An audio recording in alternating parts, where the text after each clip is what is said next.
want to talk to you guys about the boil water notice that happened here in Houston 2 weekends ago. So on the morning of the 27th, there was a power outage across town, and that caused something to go wrong with the water system. And so the city of Houston put out a notice to the residents that we were under a boil water notice. So although that happened that morning, we weren't notified until pretty much the whole day. So that whole day, everybody was drinking water, and we had no idea that the water was bad, which is not good. So they put the notice out that evening, on the evening of the 27th, and it was pretty late. Like, I was already in bed getting ready for the next day, school and work. And then on the 28th, the school districts shut down. They closed the schools and closed the campuses due to the boil water notice. And then on the 29th, schools were still closed. So that was 2 days in a row that the schools were closed. And it all was, without any kind of notice or warning. So let me explain what a boil water notice is, at least in my area. So boil water notice means that the residents are advised not to drink the tap water. So any water coming from the faucet, we are not supposed to drink it. We are not to drink that water. We are not to brush our teeth with that water. We're not to wash our hands with that water. We're not to cook with that water. We're not to do any kind of food prep with that water. We were advised to boil the water for a certain amount of time before using it. We were also advised that if we wanted to wash dishes with that water, we needed to add bleach, chlorine, to the dishwater, that we were cleaning with. And we were told that we could use it to wash our hands, but if we were going to do food prep, we had to also use hand sanitizer. And we're not to use the tap water to wash vegetables or any kind of food prep. We're not supposed to use tap water at all. We're supposed to boil it. The schools were closed for 2 days. So let's call the 27th day 1. So by day 2, or maybe that's day 0, I don't know how that goes, but okay, so we're going to call the 27th day 1. So by that next morning, once everybody woke up and found out that the schools were closed, then the stores began to run out of water. People started panicking. The first day, literally, people started panicking, going and getting water, and stores put in place a limit to how much water we could purchase. So each customer was only allowed to get 2 units of any kind of water. Each customer was only allowed to get 2 units of water of each kind. So I could get 2 gallons of water and then 2 packs of individual, like the 12 ounce of bottled water. So they set a limit to that let's call it day 1. Set a limit to that on day 1. So stores began to run out of water. Restaurants were closed because that's food prep, and so there was no way for people to just go out and get food or go to a fast food restaurant or even go there to get water or ice, because that's the other thing with the boil water notice. We could not use any ice from the ice machines that might be attached to our refrigerators, or an individual ice machine that we may have. We're not allowed to use that water because that's drawing from the same water the tap water comes from. We were allowed to use the washing machine, but not the dishwasher. When we brushed our teeth, we had to use purified water. And let me see, I have notes here. Okay, so I think that's pretty much it explaining the situation. It did not take any time at all for things to go from you know, everybody's just la-di-da to like people starting to panic buy, and them having to set limits to how much water we could purchase. So for me and my family, it was an easy transition. Well, I won't say easy, but we have a system in place in my house with my family.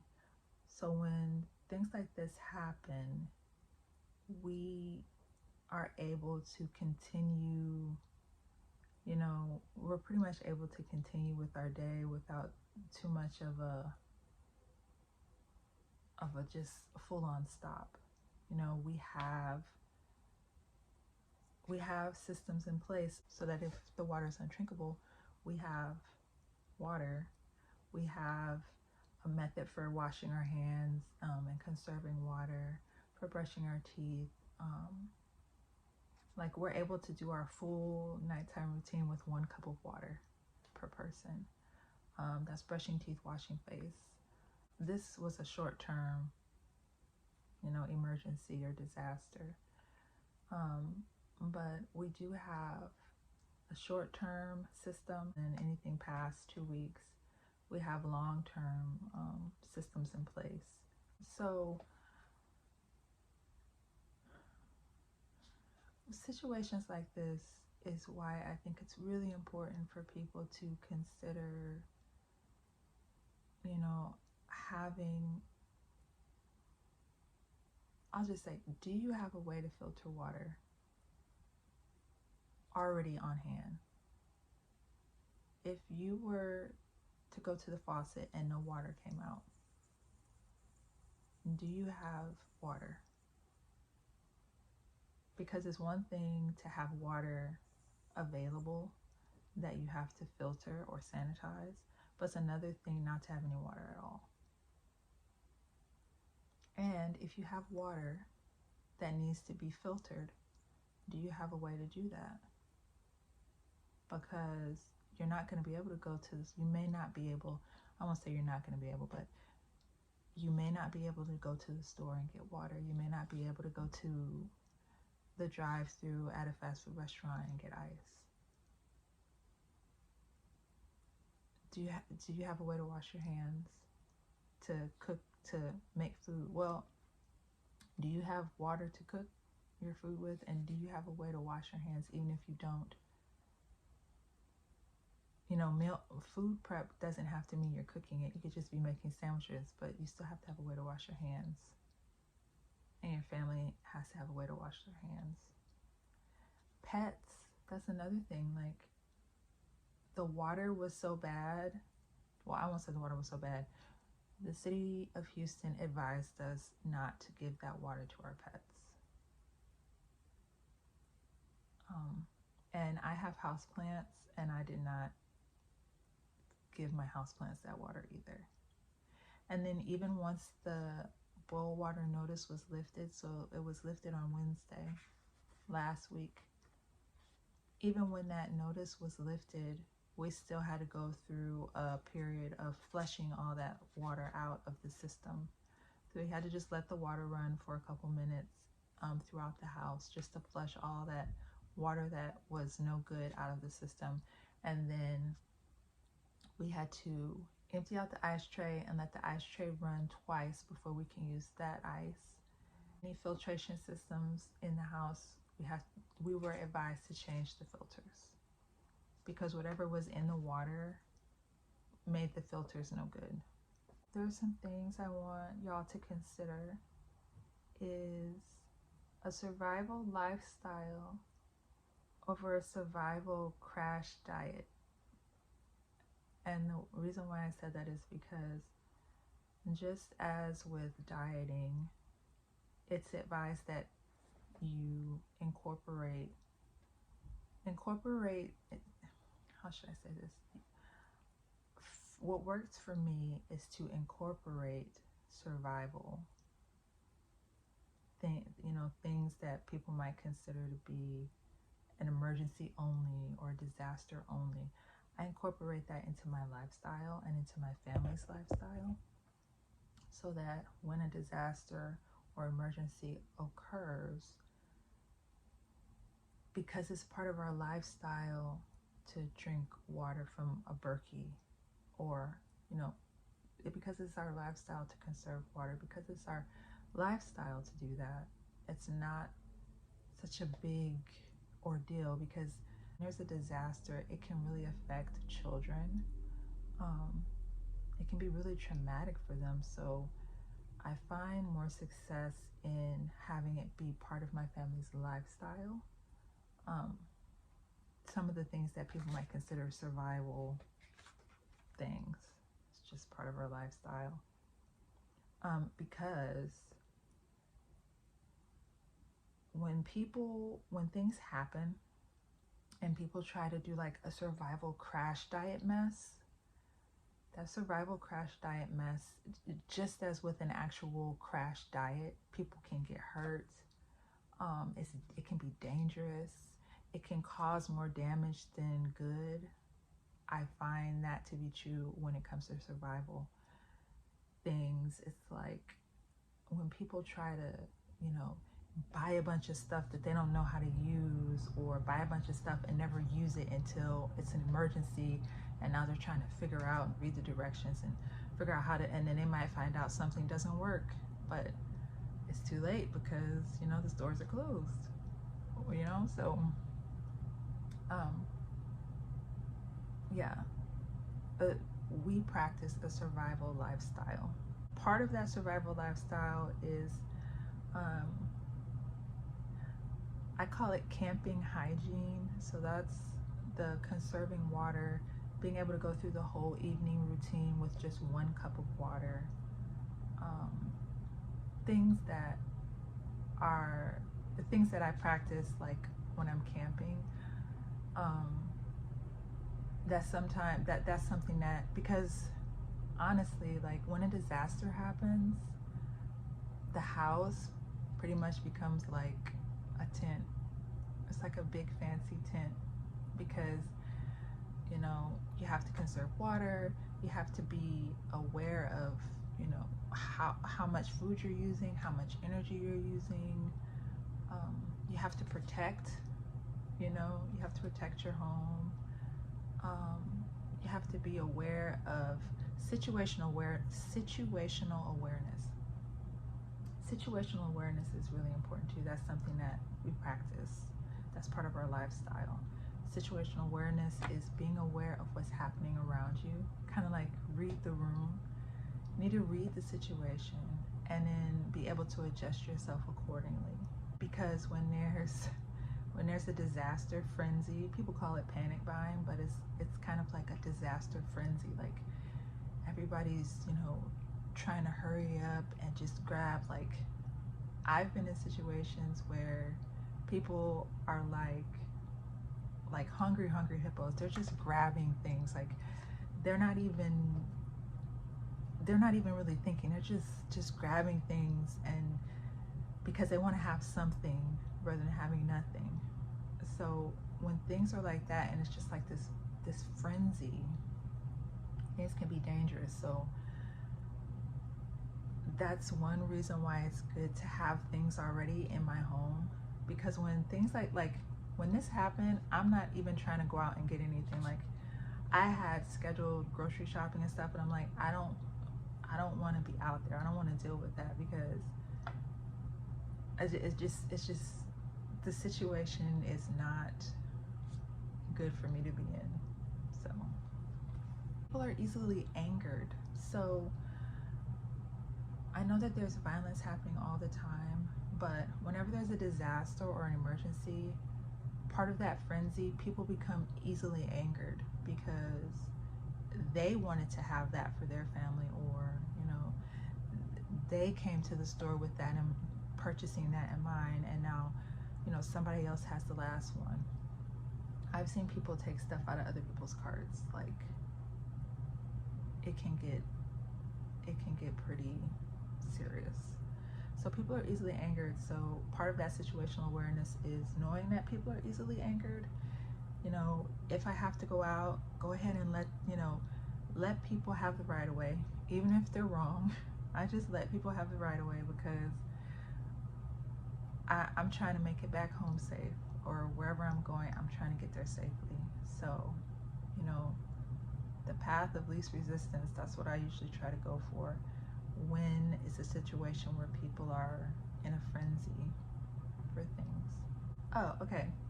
So, camping etiquette. So, I call it I foresee survival. I foresee survival. And the four C's are conserve, consider, create, and connect. I foresee survival. So conserve is what I talked about earlier, where you're conserving the resources. And resources are not just things that are consumed as far as water and food and energy or heat. Resources can also be the people around you, or the people around you and their talents or their gifts or their specialties. Those can be considered resources as well. Consider, which is what I was talking about. Consider the fact that people are easily angered. Consider the fact that people will be easily irritated.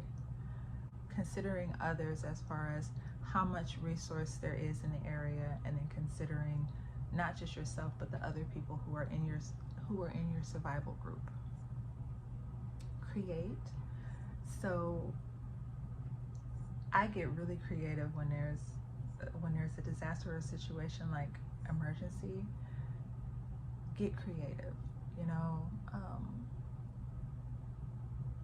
get creative. Like, maybe figure out multiple ways to do one thing. So have multiple ways to purify your water, have multiple ways to get food, have multiple ways to start a fire, have multiple ways to create a shelter, have multiple ways to protect yourself. Be creative. And then connect. So that is the people around you. So I have my family unit, and then within my community or around me are other family units.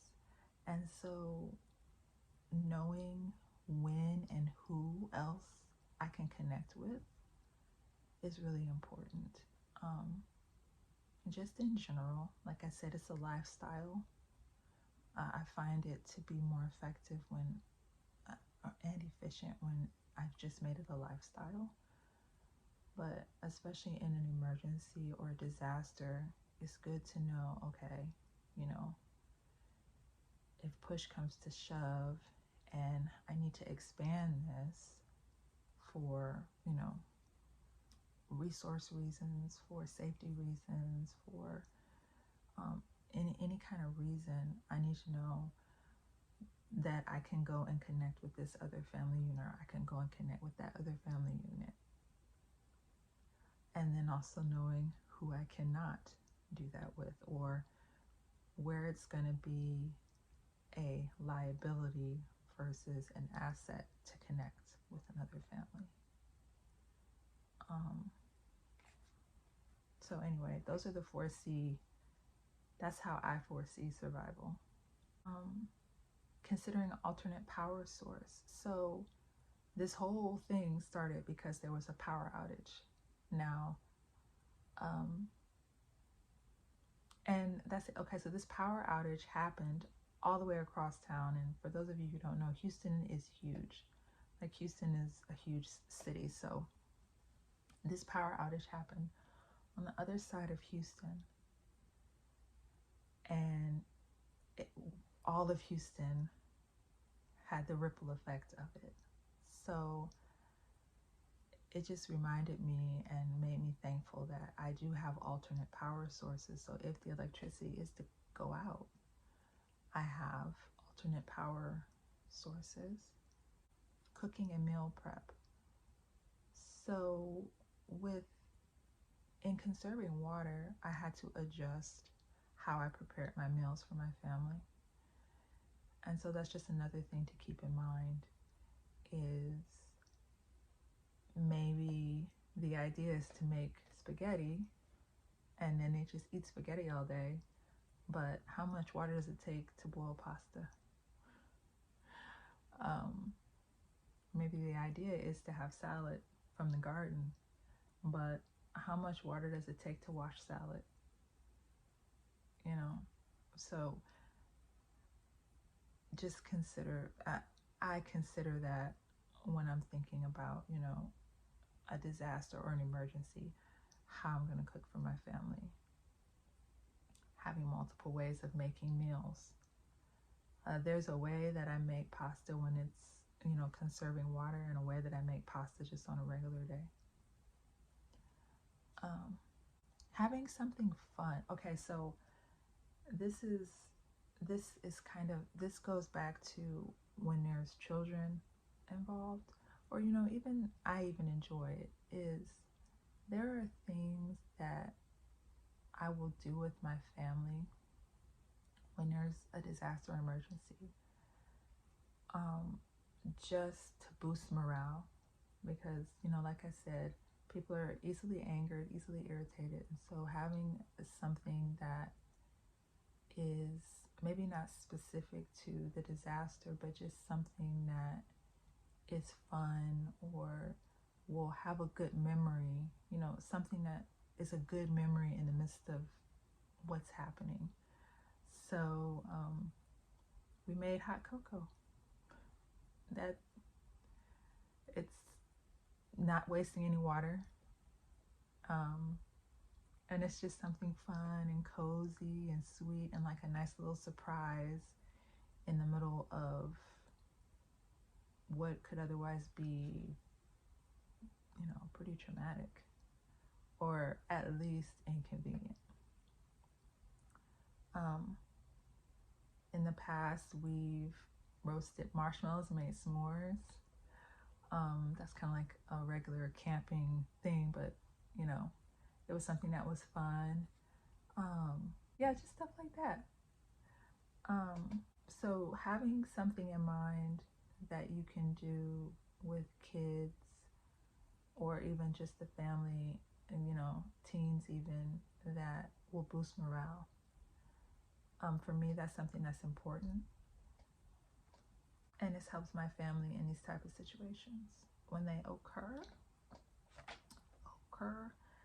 And okay, so preparing and prepping is really important, and part of that is to identify local resources and make a plan on how to access them. So there may be a water bottle distribution, or water distribution event in the city. So I find out where those places are. They're usually in Houston. They're usually in the same locations. And then I need to make a plan on how to get there. I know how to get there without using my phone, because there's no guarantee that I'll be able to use my phone. So I have a plan on how to get there, which means I need transportation. I need to figure out a way to get to that place, and then know how to get to that place, and know different routes on how to get to that place. And that's not just with, city-sponsored things like food and water, but also resources as far as like when we had that winter storm and I needed firewood, I had to know where I can go to get firewood and be able to harvest that firewood and transport it back to my home so that I could use it. I know where there's water resources in my area, so I need to know how to get to the lake, or how to get, to the water resource, how to bring it back. So those are some things that I would advise you to consider to have in place before an emergency happens. So I think that's everything I wrote down. Oh, I put, it's important to check it. I put check it before you wreck it.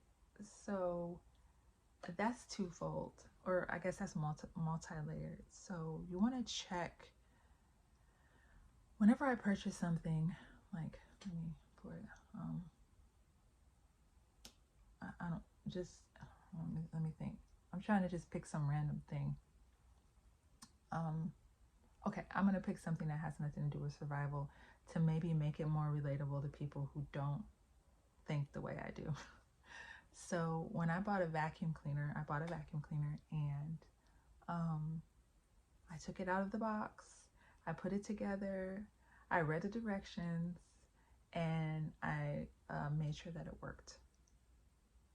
And I did that because if there's a piece missing or if it's not working, there's a time frame for me to return it or to get parts for it.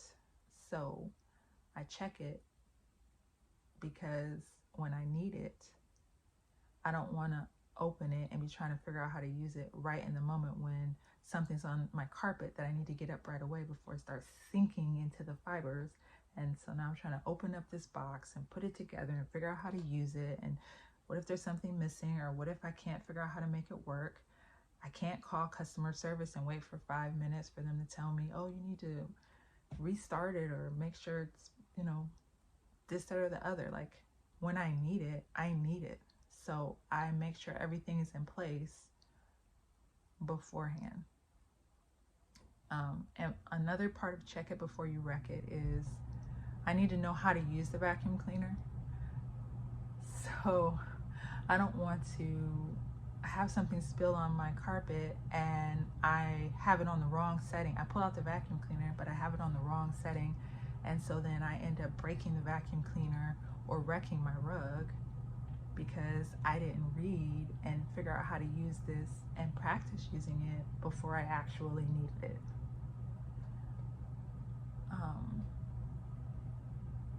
So I hope that was like a good example, kind of like a fun, good example. Why it's important to check things and know how to use things. I even read like the troubleshooting. I like to read anyway, but I will read the manual and I'll go over like the troubleshooting things. I'm not trying to memorize it. It's just, you'd be surprised like what you retain. I just read over the troubleshooting thing. If this is wrong, try this. If that's wrong, try that. Because again, in the moment, you may not be able to call customer service and find out what's going on. So, and then the other part of checking it before you wreck it is there's been times when I got a vacuum and I didn't like it. It was the wrong color, or the attachments weren't doing what they were supposed to. It just wasn't giving the way I thought, and I didn't want it. And so it's good for me to know that, so then I can return it and get something else that I might like. There are so many different kinds of survival type gear. I use air quotes because some of it for me is not only survival. Some of it is just lifestyle. Things that I can use when there is no emergency. I can just use it in my day anyway. But there are so many different types of tents. There are so many different types of generators. There are so many different types of water purification systems. So many different types of just all kinds of different things. And so trying things out and testing it and seeing how it works in real time is important. Because even if it's something as like trivial as it's the wrong color,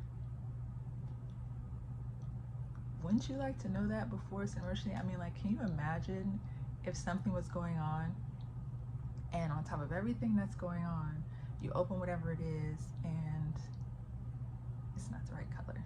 Okay, let me give you an example. So for me and my family, I have a large family. And so one of the things that we do to keep things organized and to help when we're going through and checking everything and making sure that everybody has what they need is color coordinated. So each family member has their own color. And so that helps at a glance because you know, okay, this is mine, that's yours, that's his. But it also lets me know as the adult, okay, so-and-so doesn't have a whatever. Or when I go and get something, okay, I need to get it in these different colors. It just, the color thing can be important. But the main theme, the main idea, the reason why I'm doing this in the first place is because it's important to be prepared. It's important to be prepared, and I really hope that if you haven't thought about it, that you at least think about it. So, but as for me and my house, we survived yet another emergency disaster, and we are okay. All right, so you have the information. So now what are you gonna do? So now what are you gonna do?